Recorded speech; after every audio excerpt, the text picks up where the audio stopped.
nós vamos refletir primeiro nessa imagem. Eu espero que dê para todo mundo ver bem aí a imagem. Após você abrir a sua Bíblia, nós vamos refletir nessa imagem. Essa imagem é uma explicação visual em forma de desenho sobre algumas verdades que nós vamos ver aqui hoje. Então aqui nós temos uma pessoa que tem dificuldade de locomoção, aqui nós temos uma mesa, aqui nós temos um braço que remete ao braço de Cristo, aqui o Espírito Santo conduzindo essa pessoa, trabalhando no coração dessa pessoa. E eu gostaria que você gravasse essa imagem e no final da mensagem nós vamos voltar a essa imagem e eu espero que ela salte aos seus olhos de maneira diferente, com mais vivacidade. Feche seus olhos, vamos orar. Ore por você, ore por mim e se concentre na palavra de Deus nos próximos minutos. Senhor, em nome de Jesus, nós não temos condição de ir a Ti, de amar ao Senhor e de cultuar ao Senhor de maneira que Te agrade. Nós precisamos, ó Deus, da atuação do Teu Espírito em nós. Então nós pedimos, ó Espírito Santo, que está em nós, que guia a Tua igreja. Aqueça os nossos corações, abra nossa mente, nos convença daquilo que precisamos mudar, dos nossos pecados, nos mostre como devemos viver e nos aproxime de Ti, ó Deus. Em nome de Jesus, eu peço que aqueles que não Te conhecem, que venham a encontrar o Senhor, a entender o Evangelho e a ser transformado por esse Evangelho hoje. Que cada um aqui que nunca se dobrou ao Senhor e que nunca compreendeu o que é essa mensagem de Cristo, compreenda hoje. E que nós desfrutemos de comunhão pela presença do Senhor em nosso meio e em nós. Assim eu oro pelos meus irmãos, para que a palavra seja viva para eles e para que eles amem mais ao Senhor através disso. Em nome de Jesus. Amém. 2 Samuel, capítulo 1 Samuel, capítulo 9. Acesse aí na sua Bíblia. Eu gostaria que você acessasse, não só escutasse, priorize ler. É importante que você leia.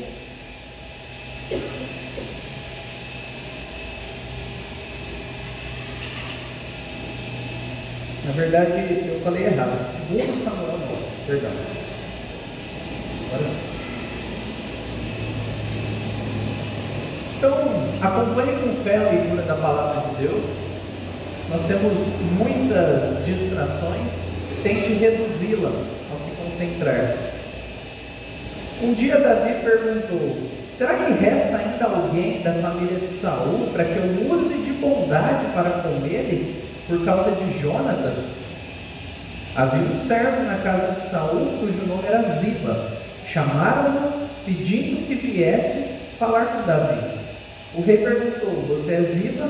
Ele respondeu: sou eu mesmo, seu servo. Então Davi perguntou: existe mais alguém da família de Saul para que eu use da bondade de Deus para com ele? Ziba respondeu: ainda existe um filho de Jonatas, aleijado de ambos os pés. Então o rei perguntou: e onde está ele? Ziba respondeu: ele está na casa de Maquir, filho de Amiel, em Lodebar. Então o rei mandou trazê-lo de Lodebar, da casa de Maquir, filho de Amiel. Quando Mefibosete, filho de Jonatas, filho de Saul, chegou diante de Davi, inclinou-se prostrando-se com o rosto em terra. Davi disse: Mefibosete. E ele respondeu: aqui estou, às suas ordens. Então Davi lhe disse: não tenha medo, porque serei bondoso com você por causa de Jonatas, seu pai. Vou restituir a você todas as terras de Saul, seu pai, e você comerá sempre a minha mesa. Então Mefibosete se inclinou e disse: quem é este seu servo, para que o meu senhor tenha olhado para um cão morto como eu? Então Davi chamou Ziba, servo de Saul, e disse: tudo o que pertencia a Saul e a toda a casa dele eu dei ao neto de seu senhor. Você, os seus filhos e os seus servos cultivarão a terra para ele e recolherão os frutos, para que a casa de seu senhor tenha que comer. Porém, Mefibosete, neto de seu senhor, comerá sempre à minha mesa. Ziba tinha 15 filhos e 20 servos. Ziba disse ao rei: farei tudo que o rei, meu senhor, ordena a este servo. E assim, Mefibosete passou a comer à mesa de Davi, como um dos filhos do rei. Mefibosete tinha um filho pequeno chamado Mica. Todos os que moravam na casa de Ziba eram servos de Mefibosete. Mefibosete morava em Jerusalém, porque comia sempre à mesa do rei. Ele era coxo de ambos os pés. Esse trecho da palavra ele é icônico, porque ele se passa de 15 a 20 anos depois que Davi fez uma promessa para Jonatas. Eles fizeram uma aliança, eles fizeram um pacto. E aí nós vamos descobrir como, através de uma aliança, a graça de um rei alcança um miserável. E a mensagem, o resumo que eu coloquei é: o rei escolhido por Deus mostra bondade por causa de uma promessa. O Evangelho é a manifestação da misericórdia de Deus a nós hoje. Ele nos chama para perto dele e nos torna família, família de Deus. Hoje é o dia da família, família nova aliança, família de Deus. Essa promessa, feita provavelmente de 15 a 20 anos antes, entre Davi e Jonatas, esse pacto que eles fazem, ele acontece e depois Jonatas e Saul morrem em campo de batalha e aparentemente fica tudo esquecido. Porém, quando você olha para o capítulo 7 de 2 Samuel, você tem um momento icônico, porque Deus faz uma promessa para Davi. Ele fala: algum dos seus descendentes, vai vir alguém no futuro, que vai permanecer no trono e vai ser rei do povo de Deus. E Davi fica muito feliz com isso. Aí no capítulo 8 tem a narrativa das guerras. Davi tinha que vencer alguns povos inimigos e ele luta muito tempo. Esse tempo é narrado de maneira curta, mas se passa em provavelmente uns 9 anos. E esse tempo de guerra impede que Davi descanse. Após esses 9 anos, que é o contexto do capítulo 9 que nós lemos, ele está no seu palácio lá em Jerusalém e ele se lembra: o Senhor já está cumprindo inúmeras promessas, mas existe uma promessa que eu ainda não cumpri. E quem é Saul e Jonatas, que é dito? Talvez você não conheça essas pessoas, nunca tenha ouvido falar. Então, um pequeno resumo: Saul é o antigo rei de Israel. Ele desobedeceu a Deus e ele foi rejeitado. Ele era cruel. Ele tentou matar Davi, que era inocente, inúmeras vezes. Ele não era um homem flor que se cheire, como nós dizemos. Mas o seu filho, Jonatas, quem é Jonatas? Ele era o herdeiro, o sucessor natural ao trono. Diferente de seu pai, ele era um guerreiro leal. Ele tinha um coração firme em Deus. E ele era muito amigo de Davi. Ele era como um irmão para Davi. E ele cria que Deus tinha escolhido Davi para ser rei. E ele abriu mão de lutar pelo direito de ser rei, para que o seu amigo assumisse o trono, pois era a vontade de Deus. Davi, nesse momento, ele é movido por uma aliança, por uma promessa, por um pacto. Você pode usar qualquer um desses termos. Promessa é mais comum na nossa língua, que ele tinha feito para o seu amigo, que agora estava morto. Perceba, não tem ninguém cobrando ele, ele está está se lembrando da sua própria palavra. E aqui nós vemos um pouco do caráter de Davi. Ele está sendo fiel à promessa que ele fez. E em 1 Samuel 20, 14 e 15, nós temos a narrativa do que Jonatas falou para ele. Ele disse: e se eu então ainda viver, use para comigo da vontade do Senhor, para que eu não morra, nem tampouco jamais afaste da minha casa ou da minha família a sua bondade, nem ainda quando o Senhor eliminar da face da terra todos os inimigos de Davi.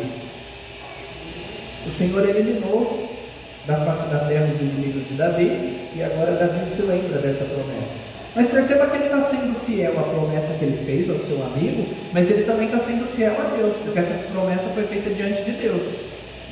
Nunca esqueça que Deus é a terceira pessoa em qualquer situação. Ele está vendo, e tudo que nós fazemos é diante dele.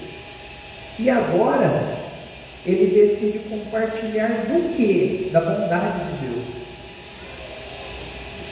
Essa bondade de Deus é muito clara no Antigo Testamento, através de uma palavra em hebraico que chama Hesed.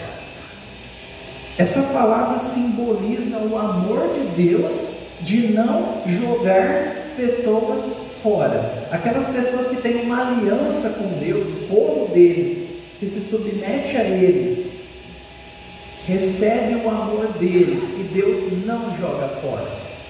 Então essa palavra de bondade significa um amor que é leal, um amor que não é variável de acordo com o humor. Ele é firme, ele é constante, e ele inclusive independe se aquela pessoa vai fazer a parte dela. Esse é o amor de Deus por nós, e é o amor que Davi demonstra para com Jonatas, que estava morto. E quem recebe esse privilégio é o filho de Jonatas, Mefibosete. Quem você conhece que é fiel, mesmo que custe muito para ele? A gente conhece alguém que é assim? Nós que somos cristãos, nós não só conhecemos, como nós cultuamos alguém que é assim. Porque o próprio Cristo, ele encarna esse caráter. Ele é essa pessoa. Ele paga o preço. Ele não dá só do que sobra, ele dá tudo de si. E lá em Marcos, capítulo 10, versículos 46 a 47, a gente tem um pequeno trecho muito similar. Jesus e seus discípulos foram para Jericó. Quando Jesus saía de Jericó, junto com seus discípulos e numerosa multidão, Bartimeu, um cego mendigo, filho de Timeu, estava sentado à beira do caminho, e ouvindo que era Jesus o Nazareno, começou a gritar: Jesus, filho de Davi, tenha compaixão de mim. Aquele Davi imperfeito, que mostrou bondade para com um aleijado que vivia à margem do caminho, ele apontava para um rei perfeito, um rei muito maior, um rei que não pecaria, um rei que mostraria graça sem limites para com miseráveis. A bondade de Davi não é apenas um fato histórico, ela é uma verdade revelada de Deus para mim e para você, aprendermos sobre a vontade de Deus que se discorreria apontando para Cristo.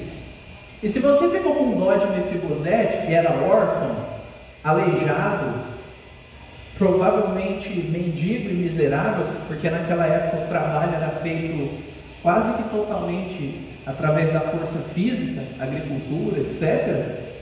Eu quero que você pegue isso e olhe para você. Você é Mefibosete. Nós somos Mefibosete. Nós somos esses miseráveis carentes de um rei que faça algo por nós. Mas nós temos aí nos versículos 4 a 6 o chamado que essa aliança faz. E o chamado da aliança, ele envolve um personagem, que é o próprio Mefibosete. Nós não podemos perder de vista a pessoa que está sendo chamada à presença do rei. O nome Mefibosete é pesado. Significa algo parecido como aquele que é a vergonha, ou aquele que espalha a vergonha.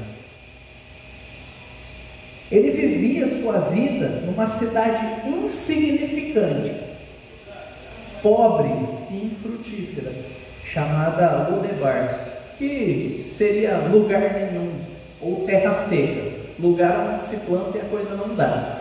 Então, esse homem não estava bem, e durante 15 ou 20 anos. Em 2 Samuel 4:4, nós temos a narrativa do que aconteceu com ele. Quando ele tinha 5 anos de idade, a sua babá, a sua ama, pega ele e sai correndo. Por quê? Porque o avô, o pai e os tios dele tinham morrido em batalha. E nesse processo, ele tem os seus pés danificados, feridos de uma forma irreversível. A gente está falando de 3.000 anos atrás. E ele se torna um aleijado, um coxo, alguém com sérias dificuldades de se locomover. Naquela época, como você já deve ter visto em outros lugares da Bíblia, era comum que quando um rei ascendia ao trono, ele eliminasse todos os homens da linhagem anterior. Literalmente mata todo mundo, para que no futuro, inclusive as crianças, para que no futuro ninguém venha querer reivindicar o trono. Davi não faz isso. Foi o próprio Deus que deu o trono para ele, e ele não faz nada disso. O próprio Deus tira as pessoas que ele não queria. E você tem um exemplo disso em 2 Samuel capítulo 19, 28. E esse retrato desse homem, possivelmente, talvez, depressivo, vitimista, solitário, possivelmente infeliz, em algum ponto, é algo que você entende bem, porque somos nós. Em algum momento da sua vida, talvez hoje, você está se sentindo um pecador com todo o peso disso. Talvez fracassado, porque seus planos não estão dando certo, insuficiente para ser pai, marido, mãe, profissional, insuficiente porque seus sonhos não estão sendo realizados, desprovido de capacidade de fazer bem a si mesmo. Mefibosete não podia mudar a própria história. Ele não tem ninguém, ele não tem nada, e ele não tem força para fazer nada por si mesmo. E tem uma frase de um pastor que eu gosto muito, o Emílio Garófalo, ele é um pastor presbiteriano, e ele, pregando sobre isso, ele diz: uma vida sem muito efeito, uma vida sem muito brilho, um homem largado que espalha vergonha, morando em lugar nenhum e sem capacidade de sequer reagir. Essa é a situação de Mefibosete. E se você olha para você e fala: não, estou muito melhor que ele, pense bem, você pode estar bem fisicamente, mas por natureza, nós nascemos assim. Nós somos inimigos de Deus, nós somos mortos, nós somos defeituosos, nós somos deficientes espirituais. Todos nós. A criança mais fofinha, bonitinha aqui, nasce em inimizade contra Deus. E ela precisa de Cristo. Ela vai crescer e ela precisa em determinado momento se arrepender e crer. E os adultos que estão aqui, se você ainda não se arrependeu e confiou em Cristo, você é inimigo dele. Mefibosete, durante um curto período de 5 anos, fez parte da linhagem real do povo de Deus. Isso não é pouca coisa. Mas após a tragédia, essas limitações que foram impostas acabaram com ele. Ele foi vencido pela vida e pelas situações.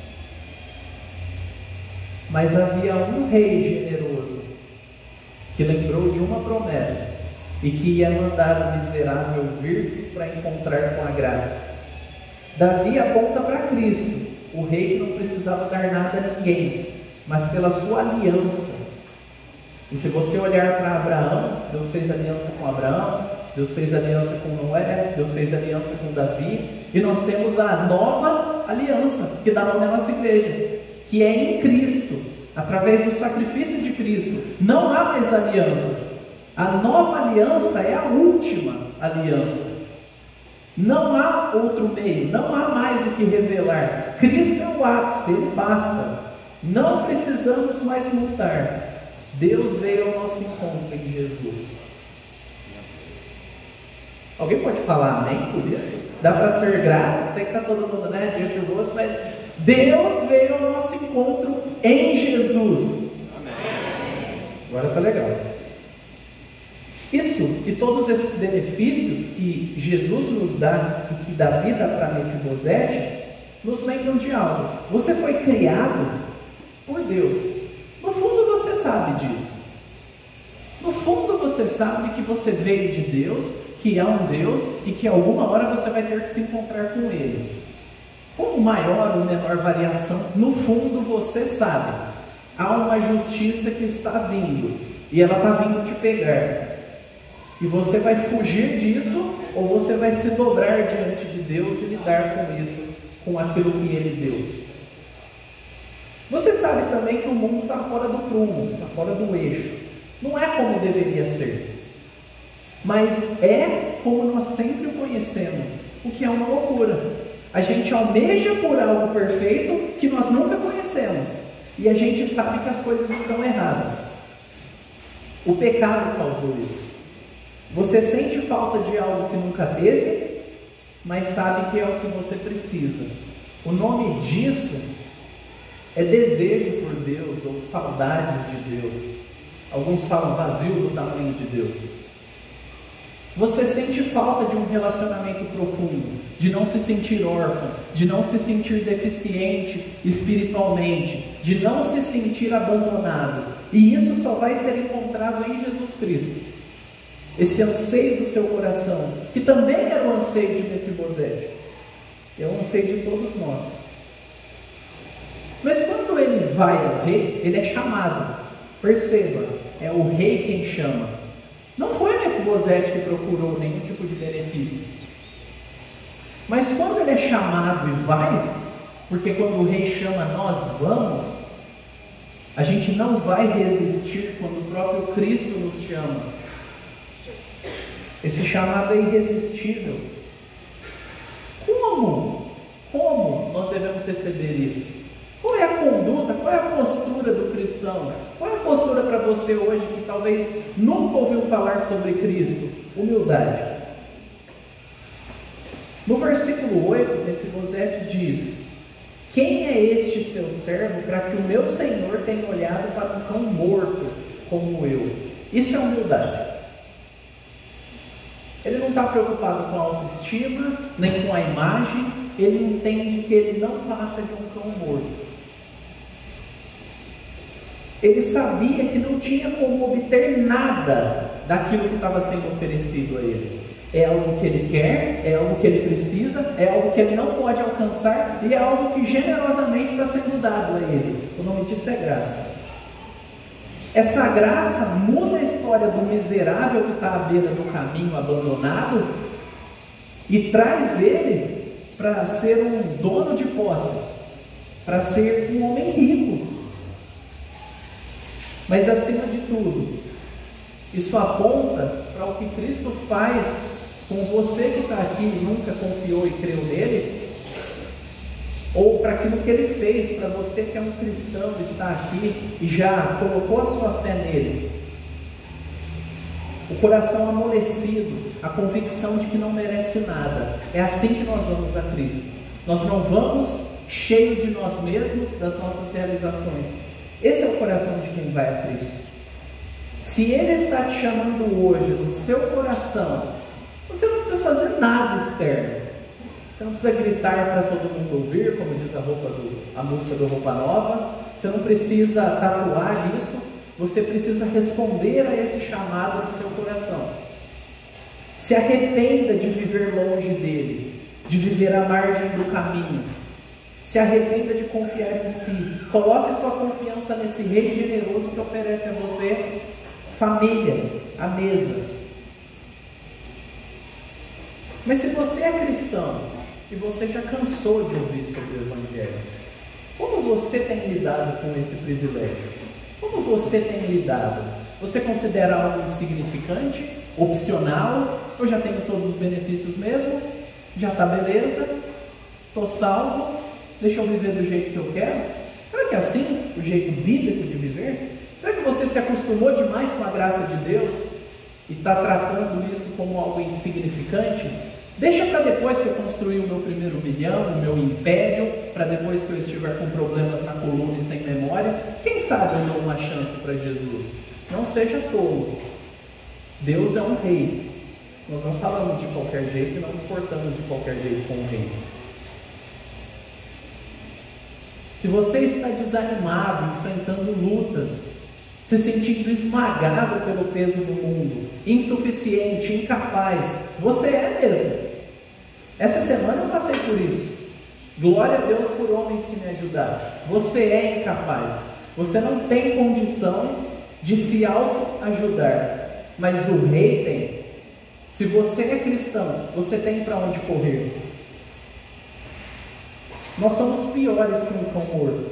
Mas a bondade de Jesus em vir até nós e nos dar vida é o que nos dá alegria, nos dá esperança, nos dá leveza para que nós o obedeçamos. Não é na nossa força,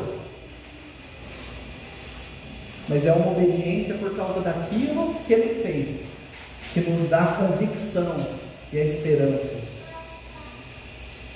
E quando alguém te perguntar algo sobre a sua fé, não fale com base no que você fez. Diga: eu já recebi tudo de Deus. Agora a minha vida é só um reflexo disso. Eu não preciso conquistar nada. Jesus já conquistou tudo por mim. Agora eu posso descansar. Agora eu posso desistir. Agora eu não preciso lutar pela minha autoimagem. E o terceiro ponto é esse desfrute da aliança. O que aconteceu? Qual é o nome disso? Qual é o nome bíblico, teológico para isso que aconteceu? O nome disso, hoje no Novo Testamento, é adoção. Mefibosete foi adotado. Ele era um miserável à beira do caminho, sem família, abandonado. E agora ele é como um filho do rei. Ele não fez nada por isso, assim como eu e você não fizemos nada por nós mesmos. Leia aí no versículo 11, acompanhe na sua Bíblia, marque para ler depois, deixe que essa verdade penetre no teu coração e chacoalhe você. Na parte B, e assim Mefibosete passou a comer à mesa de Davi como um dos filhos do rei. E o versículo 13, Mefibosete morava em Jerusalém porque comia sempre à mesa do rei. Ele era coxo de ambos os pés. Davi não só deu uma bondade distante, você vai ganhar tudo de volta e vai para lá. Eu não quero me envolver com gente do seu tipo. Esse não é o amor que Davi mostra e não é o amor que Cristo mostra. Esse amor é um amor que traz para perto. Ele garante o sustento de Mefibosete, da família dele, da descendência. Ele é um homem rico, mas ele traz o filho do seu amigo para perto. Ele amava aquele amigo, ele amava Deus e ele não economizaria o amor e a bondade que ele tem recebido de Deus. Ele trouxe esse homem, talvez mal cheiroso, com o cabelo desarrumado, para a sua corte e mudou o destino dele. Não é isso que Cristo faz conosco? Não é isso que Ele fez com você? E se você está aqui e não sabe disso, por favor, converse comigo, converse com alguém do Ministério da Família, procura quem te convidou, saiba mais sobre esse Cristo.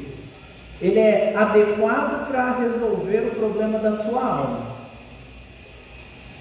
E lá em João 1, capítulo 12, nós temos um versículo interessante que remete a essa situação, se você perceber. Diz assim: mas a todos quantos o receberam, deu-lhes o poder de serem feitos filhos de Deus, a saber, aos que creem em seu nome. É isso que está disponível para você aqui hoje. Se você nunca pensou nisso, você pode deixar de ser um isolado, alguém que vive aleatoriamente aí pela vida, e se tornar um filho de Deus, que é muito melhor do que estar à mesa do rei. Ele passaria a receber todo o necessário através do esforço de outra pessoa. Ele não vai trabalhar. Perceba, ele é coxo de ambos os pés ainda. Davi não tinha poder para mudar o pé de Mefibosete. Ele tinha poder de mudar o ambiente e dar tudo o que ele precisava. Mas ele não tinha poder, diferente de Cristo. Cristo tem poder de mudar o seu caráter.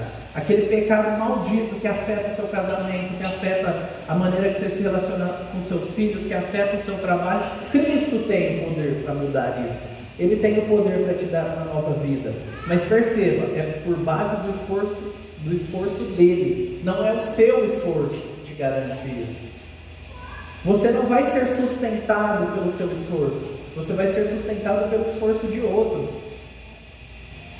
Essa doutrina da adoção é bela porque ela nos faz descansar, dormir à noite e saber que nós podemos descansar, porque Cristo fez tudo que era necessário. Ele morreu a morte que me destruiria. Ele ressuscitou para comprovar que Ele era quem Ele disse ser. Ele era puro, o próprio Deus encarnado. A morte não poderia segurá-lo.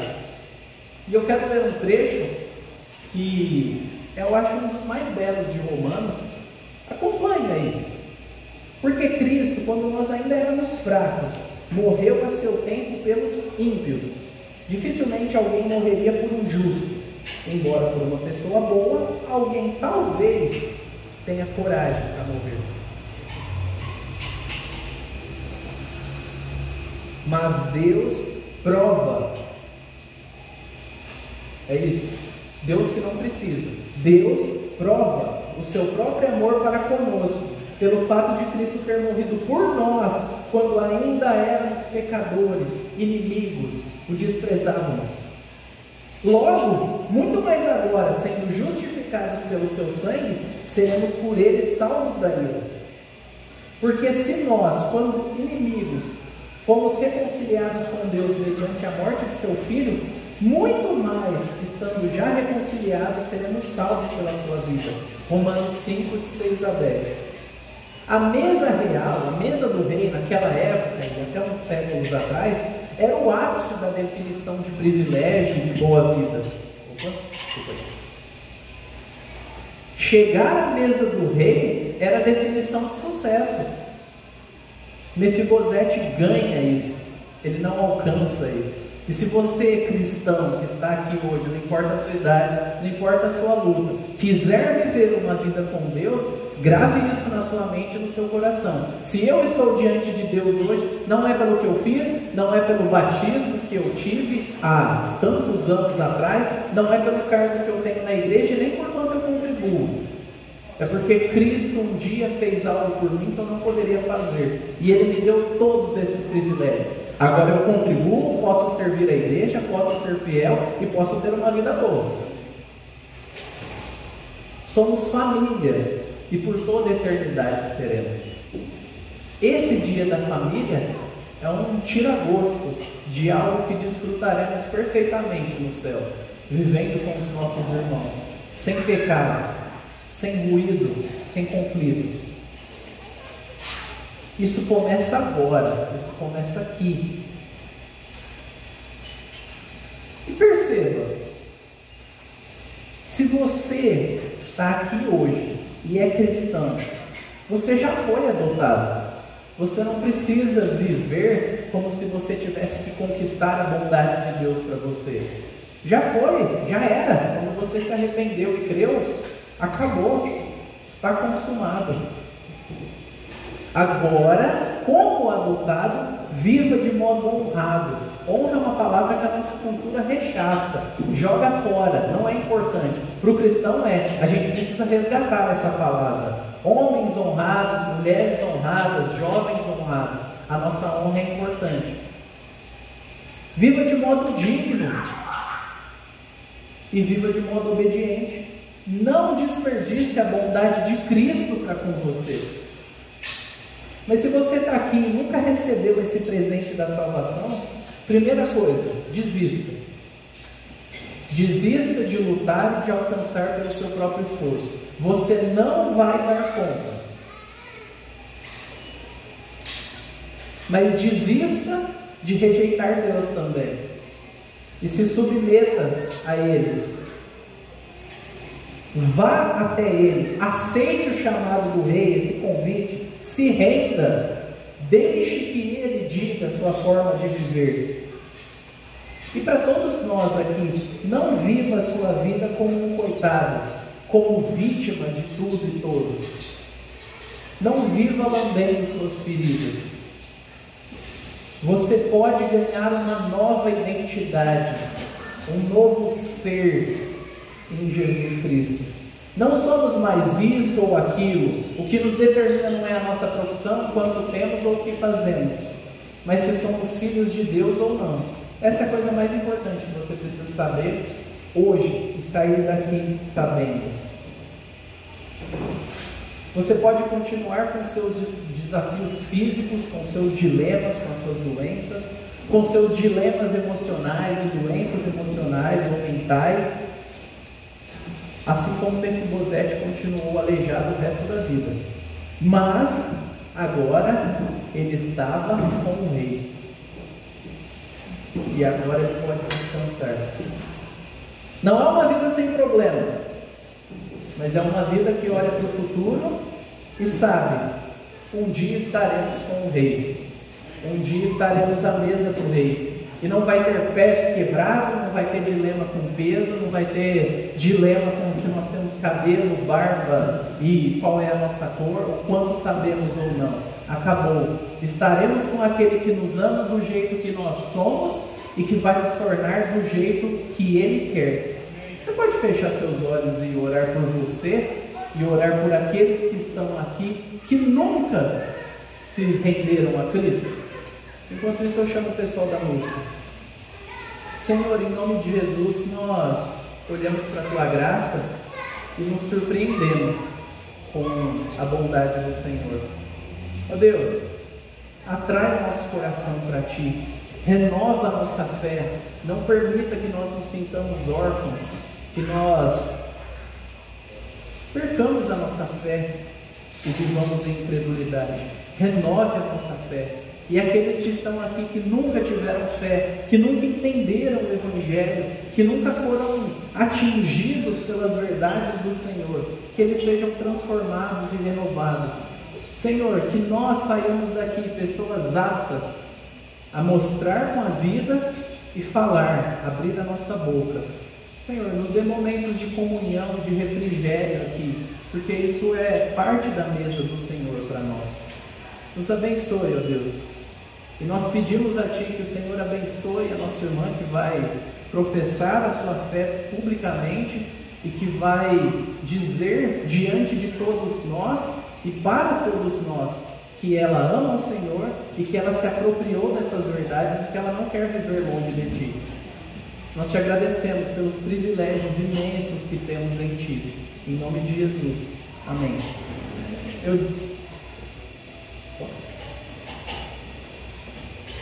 Eu disse que a gente voltaria à imagem rapidinho, e eu quero que você olhe essa imagem um pouco e veja se agora está mais claro, pelo menos um pouco mais claro. Nós somos esse homem, nós podemos ser esse homem. Se o Espírito Santo está te levando a isso, não saia daqui sem conversar com alguém, sem buscar saber mais sobre Cristo. Não ache que é uma vozinha incômoda na sua consciência. Se é o próprio Deus que está te levando a isso. Não rejeite a mesa do rei. Amém.